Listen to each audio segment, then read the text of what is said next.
अगर आप international funds में निवेश करते हैं तो अमेरिकी फंड्स में निवेश करना भी आपके लिए सही सौदा साबित हो सकता है। जी हां, दरअसल इन फंड्स के साथ आपको हाई क्लास बिजनेस और ग्लोबल कंपनियों में निवेश करने का मौका मिलता है। ऑटो टेक्नोलॉजी, हेल्थ केयर और इंटरनेट सेगमेंट की दुनिया की कई दिग्गज कंपनियां अमेरिका और यूरोप की हैं।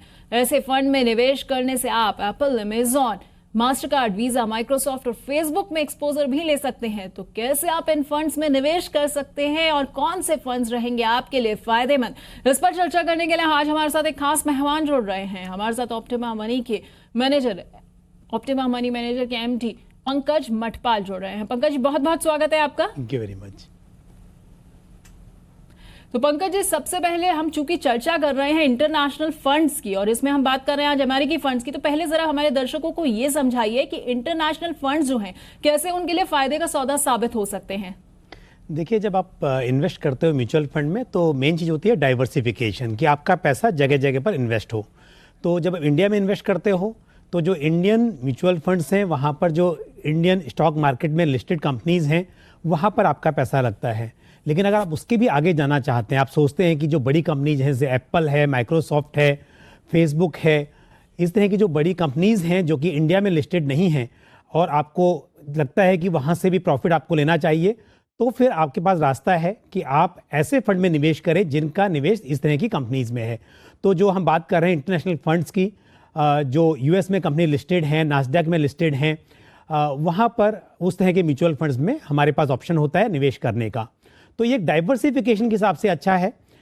ये नहीं है कि कभी कभी ऐसा होता है कि इंडियन म्यूचुअल फंड आप देखेंगे वो स्कीम बेहतर रिटर्न दे रही होती हैं, लेकिन लास्ट 1 ईयर में आप देखेंगे कि इंडियन जो म्यूचुअल फंड्स हैं या कंपनीज हैं उनके मुकाबले जो इंटरनेशनल फंड्स हैं उनका प्रदर्शन काफ़ी अच्छा रहा है। तो अगर आपके पोर्टफोलियो में म्यूचुअल फंड्स जो इंडिया में लिस्टेड हैं उसकी जगह साथ साथ अगर आपके पास यूएस फंड्स भी हैं तो शायद आपके रिटर्न बेहतर होते। तो इसके लिए डाइवर्सिफिकेशन के हिसाब से निवेशक को अपने पोर्टफोलियो में थोड़े से इंटरनेशनल फंड्स को भी शामिल करना चाहिए। बिल्कुल, तो अगर आप डाइवर्सिफिकेशन का सही मायने में फायदा उठाना चाहते हैं तो इंटरनेशनल फंड्स में आप निवेश कर सकते हैं। लेकिन अगर हम बात करते हैं पंकज जी अमेरिकी फंड्स की, तो इनमें निवेश करना कितना लाभदायक रहता है? बिल्कुल, देखिए, दो चीज़ें हैं। एक तो बिल्कुल जैसे मैंने बोला अभी कि जो कंपनी अमेरिकन कंपनीज हैं वहाँ पर लिस्टेड हैं उनमें आपको निवेश करने का मौका मिल रहा है। दूसरी बात होती है डॉलर और रुपये का जो डिफरेंस है। जब हमने देखा कि रुपया कमज़ोर हुआ तो उसका, क्योंकि आपको डॉलर में आपका वहाँ पर इन्वेस्टमेंट था, उसका आपको फ़ायदा मिला। डॉलर के मजबूत होने से यहाँ पर आपको ज़्यादा फ़ायदा मिला। तो इसके लिए अगर लास्ट 1 ईयर की परफॉर्मेंस आप देखते हैं तो आपने देखा होगा कि दोनों फ़ायदे, एक तो कंपनीज का परफॉर्मेंस और दूसरी बात रुपए की कमजोरी की वजह से भी रिटर्न्स अच्छे दिखाई दिए। और यहाँ पर 25-26% का सालाना रिटर्न काफ़ी ऐसी स्कीम में अपने को मिला। तो इसके लिए ये एक फ़ायदा था कि अगर डाइवर्सिफिकेशन है, इंडिया में अगर प्रदर्शन अच्छा नहीं है तो उसका फ़ायदा हुआ। लेकिन ये भी दिखना चाहिए कि अब जैसे हम देख रहे हैं कि रुपए में थोड़ी मजबूती आ रही है, उस हिसाब से शायद उतने अच्छे रिटर्न्स आगे देखने को ना मिले। लेकिन फिर भी निवेशकों को अपने पोर्टफोलियो में, अगर आपका अच्छा पोर्टफोलियो, अगर आप 5-6 स्कीम में एसआईपी कर रहे हैं तो जैसे हम बोलते हैं कि एक आप सेक्टर स्पेसिफिक फंड भी अपने पोर्टफोलियो में रखिए, ऐसे ही एक स्कीम आप इंटरनेशनल फंड भी ले सकते हैं, यूएस बेस्ड फंड भी ले सकते हैं, तो वो भी होना चाहिए। लेकिन थोड़ी सी और बातें भी मैं आपको बता दूं कि जो हमारे पास इस तरह की स्कीम्स हैं, इंटरनेशनल फंड्स हैं, यूएस बेस्ड फंड हैं, ये फंड ऑफ फंड्स स्कीम होती हैं। क्योंकि आप डायरेक्टली स्टॉक्स नहीं बाय कर सकते तो आपको फंड ऑफ फंड्स के जरिए वहां पर निवेश करना होता है। तो अगर आप टैक्स के हिसाब से बात करें तो हम जब देखते हैं हम इक्विटी स्कीम में निवेश करते हैं तो वहां पर हमारा लॉन्ग टर्म, लाइक 1 साल से ऊपर अगर निवेश रहा तो उसको हम लॉन्ग टर्म कैपिटल गेन बोलते हैं। और आप जैसे कि long term capital gain equity भी टैक्सेबल है, लेकिन वो 1 लाख से ऊपर का अगर कैपिटल गेन होता है तो 10% टैक्स उस पर लगता है। लेकिन जो फंड ऑफ फंड्स हैं, जो इंटरनेशनल फंड्स हैं, वहां पर आपको नॉन इक्विटी वाली जो टैक्सेशन है, मतलब 3 साल आप होल्ड करेंगे तभी वो लॉन्ग टर्म के लिए क्वालिफाई होगा और अदरवाइज वो शॉर्ट टर्म होगा। तो थोड़ा सा डिफरेंस है यहाँ पर अगर हम टैक्स एंगल से देखें। लेकिन डाइवर्सिफिकेशन के हिसाब से मेरा अगेन कहना है कि आप अगर अच्छा पोर्टफोलियो है, थोड़ा सा आपको एक्सपोजर इंटरनेशनल फंड्स में रखना चाहिए। बिल्कुल, तो अगर आप चाहते हैं कि आपके पोर्टफोलियो में थोड़ा सा इंटरनेशनल फंड का एक्सपोजर रहे, या फिर अगर आप कुछ भी कंफ्यूज हैं इंटरनेशनल फंड्स के बारे में या म्यूचुअल फंड से जुड़ी कोई भी और जानकारी आप चाहते हैं, तो आप हमसे सीधा जुड़ सकते हैं। पंकज मटपाल जी हमारे साथ जुड़े हुए हैं। आप फेसबुक या फिर ट्विटर पर जाइए, जहां पर हमारा ये शो लाइव है, वहां पर कॉमेंट सेक्शन में जाकर आप अपना सवाल हमसे पूछ सकते हैं और हम कोशिश करेंगे ज्यादा से ज्यादा सवालों को अपने शो में शामिल करने की। अच्छा पंकज जी, जैसा कि आपने बताया कि किस तरह से जो है वो निवेशकों को ध्यान रखना चाहिए, डाइवर्सिफिकेशन के लिहाज से जो है इंटरनेशनल फंड्स को चुनना चाहिए, लेकिन अगर कोई व्यक्ति जो है वो निवेश करना चाहता है इंटरनेशनल फंड्स में, तो क्या उसकी प्रक्रिया होती है, कैसे वो निवेश कर सकता है? प्रक्रिया एकदम सेम जैसा आप दूसरे म्यूचुअल फंड में करते हैं वैसे ही यहां पर करना है। आपके लिए कोई डिफरेंस नहीं है। सिर्फ जैसा मैंने बोला, क्योंकि ये फंड ऑफ फंड्स होते हैं, तो जब आप किसी दूसरे इक्विटी फंड में करते हैं तो fund manager directly stock buy करते हैं, लेकिन जब आप फंड ऑफ फंड्स में करते हैं तो फंड मैनेजर्स दूसरी स्कीम्स की यूनिट बाय करेंगे। बस ये अंतर होता है, लेकिन निवेशकों के लिए कोई अंतर नहीं है। निवेशक को जैसे आपके पास डायरेक्ट और रेगुलर दोनों चॉइसेस हैं, आपके पास ग्रोथ और डिविडेंड दोनों ऑप्शंस हैं, आपके पास में जैसे आप ऑनलाइन बाय करना चाहें या फॉर्म भर के ऑफलाइन बाय करना चाहें, आप किसी भी डिस्ट्रीब्यूटर के थ्रू, चाहे वो बैंक हो या इंडिपेंडेंट फाइनेंशियल एडवाइजर हो या कोई बड़ा ब्रोकर हो, उसके थ्रू कर सकते हैं, या म्यूचुअल फंड हाउस की जो इन्वेस्टर सर्विस डेस्क होती है, उनके ऑफिस होते हैं, वहां से आप बाय कर सकते हैं। तो जिस तरह से आप कोई भी दूसरा म्यूचुअल फंड लेते हैं, कोई भी दूसरी स्कीम लेते हैं, उसी तरह से आपको इंटरनेशनल फंड भी बाय करना है। उसमें कोई अंतर नहीं है। एक आपके लिए, जैसे आपके पास एक किसी एएमसी का लार्ज कैप फंड है, मिड कैप फंड है, हाइब्रिड फंड है, वैसे ही आपके लिए एक इंटरनेशनल फंड भी है। लेकिन आपको जानना चाहिए, क्योंकि कई बार ऐसा होता है कि निवेशकों को ये पता नहीं होता है कि एक फंड हाउस के अंदर बहुत सारे स्कीम्स हैं। उनके लिए एक फंड हाउस बस एक स्कीम की तरह काम करता है, तो बहुत सारी स्कीम होती है। वहीं आपको जानना पड़ेगा कि वो कौन सी स्कीम है जिसका निवेश यूएस की कंपनीज में है, जिसका निवेश इंटरनेशनल कंपनीज में है। तो अपने फाइनेंशियल एडवाइजर को पूछिए, या आप अपने एसेट मैनेजमेंट कंपनी या फंड हाउस जो है उनको बोलिए कि मुझे एक स्कीम ऐसी चाहिए जिसका निवेश इंटरनेशनल कंपनीज में है, तो वो आपको मालूम चल जाएगी। आप खुद भी अगर किसी भी वेबसाइट पर या आप जानने की कोशिश करते हैं तो आपको ये जानकारी मिलेगी कि वो कौन सी स्कीम है। जैसे कि हम अगर देखेंगे यहाँ पर कुछ नाम भी मैं आपको बताऊंगा। अगर हम मोतीलाल ओसवाल नास्डैक 100 ETF की बात करें तो इसका निवेश जो है वो इंटरनेशनल कंपनीज में है। उसके अलावा फ्रैंकलिन इंडिया फीडर फंड है, ये एक इंटरनेशनल फंड्स है। ICICI prudential US blue chip fund, ये यूएस की कंपनीज में निवेश करता है। ऐसे ही DSP BlackRock US flexible equity fund, ये यूएस की कंपनी में निवेश करता है। तो इस तरह से बहुत सारी स्कीम है। ये स्कीम ऐसी हैं जिनका प्रदर्शन काफ़ी अच्छा रहा है पिछले समय में। और इसके अलावा भी ऑलमोस्ट सभी म्यूचुअल फंड कंपनीज के पास एक स्कीम इस तरह की है जहां पर आप निवेश कर सकते हैं। बिल्कुल पंकज जी, आपने जिन फंड्स के बारे में बताया, इनकी थोड़ी सी डिटेल्स भी आपसे लूंगी, बारीकियां भी जानूंगी, लेकिन उससे पहले मुझे एक चीज और जाननी है कि अगर कोई निवेशक जो है इंटरनेशनल फंड्स या फिर अमेरिकी फंड्स में निवेश कर रहा है तो उसको किन किन बातों का, किन किन फैक्टर्स का ख्याल रखना चाहिए? जैसा कि आपने जिक्र किया रुपए की कमजोरी या मजबूती का, उसके अलावा और कौन कौन से फैक्टर्स हैं जिनका हमें खास ख्याल रखना चाहिए? देखिए, एक तो यही है कि जो आपने बोला डॉलर के प्राइस वाली बात है, उसके अलावा कंपनी की परफॉर्मेंस। क्योंकि जब भी आप किसी म्यूचुअल फंड में निवेश करते हैं, स्पेशली इक्विटी फंड में, तो देखना यही होता है कि जो अंडरलाइंग स्टॉक्स हैं उनका कैसा प्रदर्शन है, उनका कैसा फ्यूचर है। तो यहाँ पर भी यही है कि जिस तरह की कंपनीज वहाँ पर हैं, चाहे वो माइक्रोसॉफ्ट हो या वो फेसबुक हो या गूगल हो, जो भी कंपनीज हैं, एप्पल है, तो उनकी परफॉर्मेंस कैसे रहने वाली है वो आपको पोर्टफोलियो देखना बहुत ज़रूरी है। वो चीज़ें हैं। और दूसरा, जोग्राफिकली जैसे हम इंडिया में देखते हैं कि इलेक्शन आने वाला है तो अभी मार्केट वॉलेटाइल रहेगा, इसी तरह से आपको इंटरनेशनल मार्केट में भी ये देखना होता है कि वहाँ पे सिचुएशन कैसी है, आगे आने वाला समय कैसा है। तो कभी भी इक्विटी वो जब इंडिया की कंपनीज में करते हैं तो आप इंडिया की ज्योग्राफी देखते हैं, इंडिया की जियोपॉलिटिकल सिचुएशन को देखते हैं। वैसे ही आपको जब इंटरनेशनल फंड में करना होता है या यूएस बेस्ड कंपनीज को आप ध्यान में रख रहे हैं तो वहाँ की सिचुएशन कैसी रहने वाली है उसका आपको ख्याल रखना चाहिए।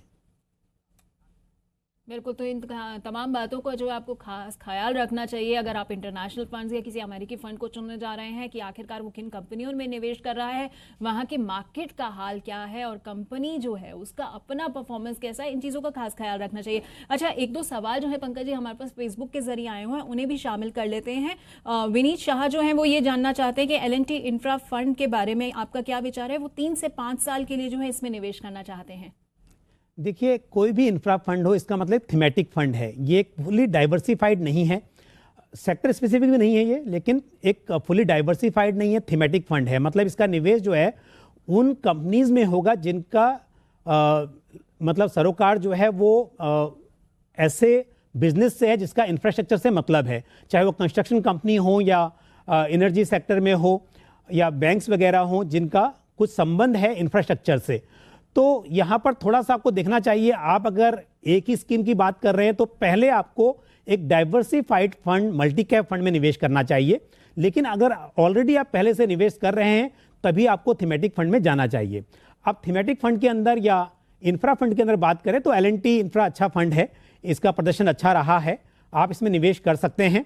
लेकिन यही सोच के करें कि अगर आपका ऑलरेडी 10,000 रुपये का निवेश कर रहे हैं तो इस स्कीम में 2,000 रुपये का ही आपका एक्सपोजर हो। ऐसा नहीं हो कि आप छोटा सा निवेश कर रहे हैं और पूरा पहले यहाँ से शुरुआत करें, क्योंकि जब आपका थीमेटिक फंड होता है या सेक्टर फंड होता है उसमें रिस्क डाइवर्सिफाइड फंड के मुकाबले में ज़्यादा होता है। हालांकि कई बार ऐसा होता है कि अगर इन सेक्टर्स में ज़्यादा तेजी की उम्मीद हो तो ब्रॉडर मार्केट के कंपैरिजन में आपको रिटर्न्स भी अच्छे मिलने की उम्मीद होती है, लेकिन थोड़ा सा लिमिटेशन होती है। यहाँ पर फंड मैनेजर को निवेश जो करना होता है वो उन्हीं कंपनीज में करना होता है। इसके लिए आप लिमिटेड एक्सपोजर इस तरह की कंपनी में लें। और इस फंड के लिए मेरा पॉजिटिव रेस्पॉन्स है कि अच्छी स्कीम है। बिल्कुल, तो विनीत जी अगर आप जो है लिमिटेड एक्सपोजर रखेंगे इस फंड में तो आपके लिए बेहतर रहेगा, लेकिन अगर आप निवेश की शुरुआत करना चाह रहे हैं तो इससे खैर निवेश की शुरुआत मत करिएगा, जैसा कि पंकज जी ने भी कहा। एक कॉलर हमारे साथ जुड़ गई हैं, पूनम घोष। पूनम जी बहुत बहुत स्वागत है आपका जी बिजनेस पर, अपना सवाल पूछिए। Hi Pankaj sir, hi ma'am. Actually मैं पिछले 3 साल से लाइक 2015 के एंड से मैंने इन्वेस्टमेंट स्टार्ट किया है। मेरा उम्र अभी 26 साल है। तो मेरा ये सवाल है कि मुझे अपने रिटायरमेंट के लिए आज से 25 साल बाद करीब 5 करोड़ का राशि चाहिए।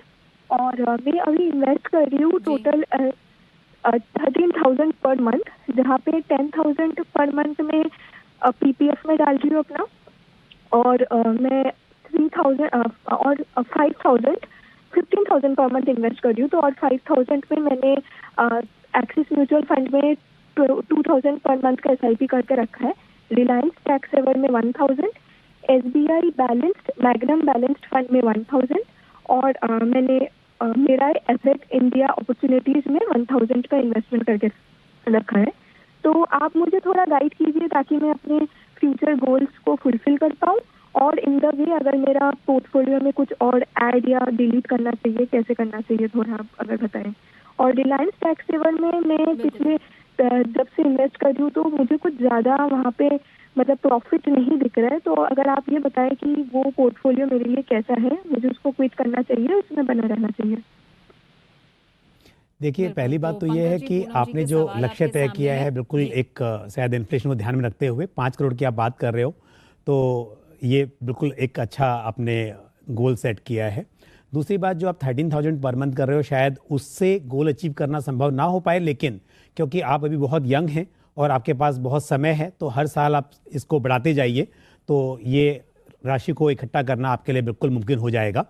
लेकिन जहाँ तक सवाल है कि PPF और म्यूचुअल फंड के बीच में, इक्विटी फंड्स के बीच में आपका एक्सपोजर एक्चुअली लंबी अवधि में है तो इक्विटी में ज़्यादा होना चाहिए। बिकॉज हम भले ही शॉर्ट टर्म में देखते हैं कि इक्विटी थोड़ा वोलेटाइल रहती है, उतार चढ़ाव रहता है, लेकिन लंबे समय में आपको ज़्यादा रिटर्न्स मिलने की उम्मीद होती है। PPF अपने आप में एक अच्छा प्रोडक्ट है क्योंकि यहाँ पर जो आपको रिटर्न मिलते हैं वो टैक्स फ्री होते हैं और एक गारंटीड गवर्नमेंट की स्कीम है, लेकिन जो इंटरेस्ट मिलता है वो बहुत ज़्यादा नहीं है लॉन्ग टर्म को ध्यान में रखते हुए। तो मेरी सलाह ये होगी कि आप थोड़ा एक्सपोजर इक्विटी म्यूचुअल फंड में बढ़ाएं और आप PPF में कम कर सकते हैं। स्कीम आपके पोर्टफोलियो में ठीक है, कोई प्रॉब्लम नहीं है लॉन्ग टर्म के हिसाब से, लेकिन आप इसके अंदर थोड़ा सा अगर एक लार्ज कैप फंड और ऐड करें, जैसे ICICI prudential blue chip fund है, इसको आप ऐड कर सकते हैं, या फिर आदित्य बिरला सन लाइफ फ्रंटलाइन इक्विटी फंड, तो एक लार्ज कैप फंड को ऐड करें अपने पोर्टफोलियो में, क्योंकि हमेशा निवेशक के पास लार्ज कैप और मिड कैप के बीच में हमेशा संतुलन बनाए रहना चाहिए। ऐसा नहीं है कि आप रैली देखते हो उस वक्त मिड कैप या स्मॉल कैप बहुत अच्छा परफॉर्म करते हैं, लेकिन लार्ज कैप ज़्यादा स्टेबल होते हैं और लॉन्ग टर्म में हमेशा आपको अपने पोर्टफोलियो में दोनों ही रखने चाहिए। और रिलायंस टैक्स सेवर की आपने यहाँ तक बात की, अगर आप इससे संतुष्ट नहीं हैं तो मैं आपको सलाह दूंगा इससे बेहतर परफॉर्मेंस के साथ में, जैसे आदित्य बिरला सन लाइफ टैक्स रिलीफ 96 है, ये एक अच्छी स्कीम है, काफ़ी पुरानी स्कीम है और अच्छा परफॉर्मेंस रहा है इसका, इसको आप अपने पोर्टफोलियो में शामिल कर सकते हो। बिल्कुल, तो पूनम जी उम्मीद करते हैं कि पंकज जी की सलाह के साथ आप अपने लक्ष्यों को आसानी से हासिल कर लेंगी। पंकज जी, अब बात करते हैं उन फंड्स की जिनका जिक्र जो है आपने ब्रेक से पहले किया था। सबसे पहले बात करते हैं Motilal Oswal Nasdaq 100 ETF fund की, तो इसकी थोड़ी बारीकियां जो है वो दर्शकों को बता दीजिए। देखिए, क्योंकि नाम से ही मालूम चलता है कि नास्डैक मतलब ऐसी कंपनी जो कि नास्डैक में लिस्टेड है। जैसे हमारे यहाँ पर BSE NSE में कंपनीज लिस्टेड होती हैं, ऐसे ही आपको ये US में नास्डैक में जो कंपनीज लिस्टेड हैं उन कंपनीज में आपका पैसा लगाया जा रहा है। और दूसरी बात ये है कि प्रदर्शन तो आपने देखा ही है, यहाँ पर हम देखेंगे तो लास्ट 1 ईयर में 40% का रिटर्न दिया है इस स्कीम ने, तो ये काफ़ी अच्छा रहा है यहाँ पर। और आपका IT कंपनीज में काफ़ी अच्छा एक्सपोजर है यहाँ पर। लेकिन फिर भी एक बात बोलूँगा कि निवेशक को सिर्फ पास रिटर्न देखकर ये नहीं सोचना चाहिए कि इंडिया में अभी निवेश कम कर दें और ऐसे फंड्स में रखें। ये समय समय की बात होती है। इंडिया में जो स्टॉक्स हैं वो भी काफ़ी कंपनीज अच्छी हैं, वहाँ भी आप अच्छी उम्मीद कर सकते हैं। लेकिन अब क्योंकि थोड़ा इलेक्शन का टाइम है, वॉलेटिलिटी मार्केट में रहने की उम्मीद है, ऐसे में थोड़ा सा एक्सपोजर आपको रखना चाहिए। और ये जो फंड है नास्डैक 100, ये ETF है, मतलब एक्सचेंज ट्रेडेड फंड है। इसके लिए आपका डीमेट होना कंपलसरी है। म्यूचुअल फंड में भी बाकी स्कीम जो होती है बिना डीमेट के आप बाई कर सकते हो, लेकिन जब हम बात करते हैं ETF की, यानी एक्सचेंज ट्रेडेड फंड, उनको जैसे आप शेयर बाई करते हैं ऐसे ही आपको वो स्कीम बाई करनी होती हैं। तो ये स्कीम जो है ETF है, इसको आपको ब्रोकर के थ्रू अपने डीमेट में ही बाई करना होगा और जब चाहे आप खरीद सकते हैं, जब चाहे ब्रोकर के थ्रू आप बेच सकते हैं। तो थोड़ा सा ये ETF जो होते हैं वो म्यूचुअल फंड की दूसरी स्कीम से अलग होते हैं कि आपको डीमेट में ही बाई करने होते हैं, ब्रोकर के थ्रू आप इसमें इन्वेस्ट कर सकते हैं। बिल्कुल, तो इस चीज का आपको खास ख्याल रखना होगा। और अब बात करते हैं फ्रैंकलिन इंडिया फीडर फंड की, इसके बारे में भी कुछ बताइए दर्शकों को। ये एक फंड ऑफ फंड्स स्कीम है। इसका निवेश जो है वो दूसरे म्यूचुअल फंड में निवेश हो रहा है। तो जो फीडर फंड है बेसिकली उसमें यही अंतर है। ये म्यूचुअल फंड स्कीम है, इसको आप अपने म्यूचुअल फंड एडवाइजर के थ्रू या आप डायरेक्ट AMC से कैसे भी बाई कर सकते हैं। यहाँ पर आपको डीमेट की ज़रूरत नहीं पड़ेगी, बट ये एक फंड ऑफ फंड्स स्कीम है जी। और ICICI prudential US blue chip equity fund के बारे में आप क्या सलाह देंगे? बिल्कुल, देखिए इस फंड का भी प्रदर्शन काफ़ी अच्छा रहा है। हालांकि हम जो भी नाम यहाँ पे बता रहे हैं, इनका प्रदर्शन 1 साल, 3 साल, 5 साल अभी कभी भी देखेंगे तो अच्छा ही परफॉर्मेंस रहा है, कंसिस्टेंसी रही है इन स्कीम्स में। और एक्सपोजर जो है इनका वहाँ पर, मतलब इंडिया में तो नहीं है बट वहाँ पर हर तरह के सेक्टर्स में एक्सपोजर है। US ब्लू चिप का भी अच्छी स्कीम है, यहाँ पर भी आप निवेश करने के लिए सोच सकते हैं। ये म्यूचुअल फंड स्कीम है, अगेन ये ETF नहीं है। इसमें आपको जैसे दूसरी स्कीम में निवेश करते हैं ऐसे ही यहाँ पर आप निवेश कर सकते हैं। और DSP black rock US flexible equity fund के बारे में आप क्या कहेंगे? ये भी आपके एक स्कीम है, म्यूचुअल फंड स्कीम ही है, फंड ऑफ फंड्स स्कीम है। ये सिर्फ जो हमने 4 फंड्स की बात की यहाँ पर, नास्डैक जो मोतीलाल ओसवाल नास्डैक फंड है वो ETF था। बाकी जो स्कीम्स हैं वो फंड ऑफ फंड स्कीम्स हैं जिनको आप ऑनलाइन ऑफलाइन कैसे भी बाई कर सकते हैं। और फंड मैनेजर्स, देखिए ये जो भी फंड्स को मैनेज कर रहे हैं अच्छे फंड्स मैनेजर्स हैं। अगर हम इसकी DSP की बात भी कर रहे हैं तो काफ़ी अच्छा एक्सपीरियंस है। और यहाँ पर कैसे होता है कि आपका जो डेट एक्सपोजर है, इक्विटी एक्सपोजर है, इंटरनेशनल स्टॉक्स को मैनेज करने के लिए अलग फंड मैनेजर होते हैं। तो हमेशा आप देखेंगे किसी भी फंड में 2 या 2 से भी ज़्यादा फंड मैनेजर्स यहाँ पर उसको मैनेज कर रहे हैं। तो जब हम इक्विटी स्कीम की बात कर रहे हैं तो करते हैं इंडिया में, तो एक सिंगल फंड मैनेजर भी उसको मैनेज कर रहे होते हैं। या फिर अगर उसमें मल्टी कैप फंड है तो लार्ज कैप के लिए अलग फंड मैनेजर होता है और मिड कैप या स्मॉल कैप के लिए अलग फंड मैनेजर हो सकता है। लेकिन यहाँ पर भी ऐसे हम देखेंगे, जब हम US फंड की बात करते हैं तो यहाँ पर 2 फंड मैनेजर भी उसको मैनेज करते हैं उस फंड को। तो इससे क्या होता है कि जो एक्सपर्टी है, जिसकी एक्सपर्टी US के स्टॉक्स को सिलेक्ट करने की है जिसकी डेट में, क्योंकि जी, थोड़ा सा बिल्कुल। एक्सपोजर आपका डेट एडीआर में भी हो सकता है इक्विटी के अलावा, तो उसको मैनेज करने के लिए अलग से भी आपको एक्सपर्ट डाइवर्सिफिकेशन के लिहाज से जो है आप जरूर चुन सकते हैं, कहीं ना कहीं आपको फायदा हो सकता है। बहुत बहुत शुक्रिया पंकज जी हमारे साथ जुड़ने के लिए और हमारे दर्शकों को अमेरिकी फंड से जुड़ी तमाम बारीकियां बताने के लिए। तो आज के लिए म्यूचुअल फंड हेल्पलाइन में इतना ही, लेकिन जी बिजनेस पर खबरों का सिलसिला जारी रहेगा।